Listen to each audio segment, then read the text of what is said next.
सोनाराने कान टोचले पण उशिरा टोचले। आरएसएसच्या भूमिकेनंतर आव्हाडांची प्रतिक्रिया, तर आव्हाडांकडून संघाच्या भूमिकेचं स्वागत। नागपुरातील हिंसाचारामागचा मास्टरमाइंड फहीम खान असल्याचा पोलिसांना संशय। फहीम खानवर 27 कलमं लावली, तर फहीम खान मायनॉरिटी डेमोक्रेटिक पार्टीचा शहर अध्यक्ष।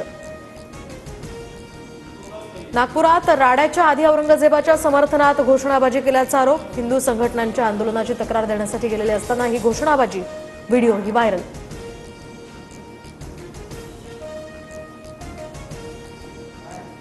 नागपूर राड्या दरम्यान भालदारपूर या ठिकाणी जमावाकडून महिला पोलिसाचा विनयभंग करण्याचा प्रयत्न।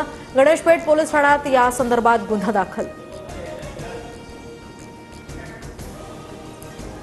हात उचलणाऱ्यांना पोलिसांचा धाक काय असतो ते दाखवणार। आरोपींवर कठोरात कठोर कारवाई करणार, योगेश कदमांचा इशारा।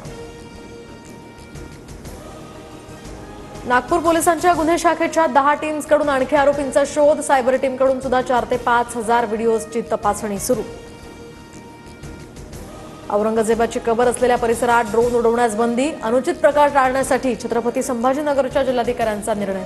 तर कबरीच्या वादामुळे आता पर्यटकांची संख्या सुद्धा घटली। औरंगजेबाची कबर ही पुढची अयोध्या, प्रकाश आंबेडकरांचं ट्विट। तर पोलिसांच्या हलगर्जीपणामुळे नागपूरमधील हिंसाचार, आंबेडकरांचा आरोप। अंतराळवीर सुनीता विल्यम्स तब्बल 9 महिन्यांनंतर पृथ्वीवर परतल्या। भारतीय वेळेनुसार पहाटे 3:27 यान फ्लोरिडाच्या समुद्रात उतरलं। सध्या चालता येत नसलं तरी चेहऱ्यावर समाधानाचं हास्य। दादरचा कबूतरखाना स्थलांतरित करण्यासंदर्भात पालिकेकडून बैठकीचं आयोजन।